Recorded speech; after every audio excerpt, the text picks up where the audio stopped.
Most people do experience some weight gain over time in their lives. And most of the time this is because the metabolism of the body has changed. That metabolism changes because there's 5 areas that control the metabolism of the body. One of them is the hormones that control it. And these hormones include specifically the thyroid hormone, cortisol, the stress hormone, and insulin, which is the hormone that controls how much fat is stored in your fat cells. Over time, starting from the age of 20 onwards, all 3 of these hormones change. This is where people may see increased weight gain, specifically in areas that are controlled by these hormones, which are lower abdomen, inner thighs, under the chin, under the arms, in the back of the body. And this is what we call that stubborn form of weight gain, where you can exercise till you're blue in the face and have nothing but celery soup to eat and find yourself unable to move these areas. Most of the time, this is because of the underlying metabolic imbalances that are there from these specific hormones. In addition, in women, we have to pay attention to progesterone, which controls weight, and in men, testosterone, which controls body fat to muscle ratios. The second area to pay attention to is the nutrients.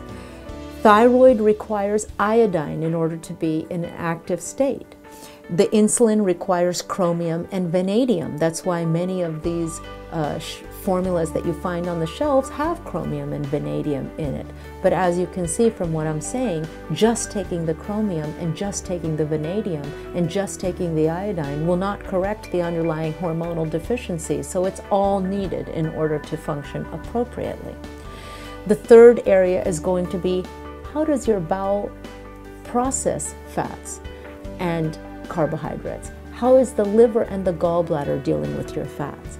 You'll always find that there's some kind of suboptimal function of these organs. So anytime we're addressing weight, we always have to correct the underlying bowel, liver, and gallbladder issues. We also have to correct the pH of the body. As you may see from this example, when the pH of the body is low and acidic, you can't mobilize fat. It's like taking vinegar and oil and shaking the bottle and trying to see if that fat is mobilized into vinegar, which is acidic. Until the pH goes up and becomes more alkaline, you cannot mobilize it.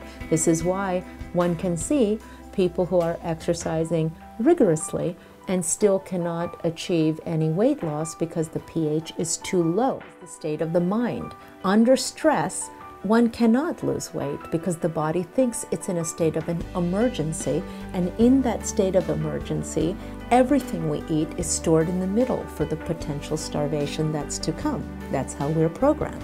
If you look at the body, here, the level of exercise is critical because we know, for example, that when we exercise in an aerobic range and keep the pH high in an aerobic range, we're able to mobilize fat.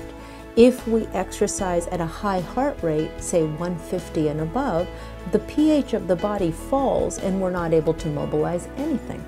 So when we're trying to approach the issue of weight, the first thing to do is to optimize one by one the 5 areas that are responsible for weight gain, and then any program you do will be successful.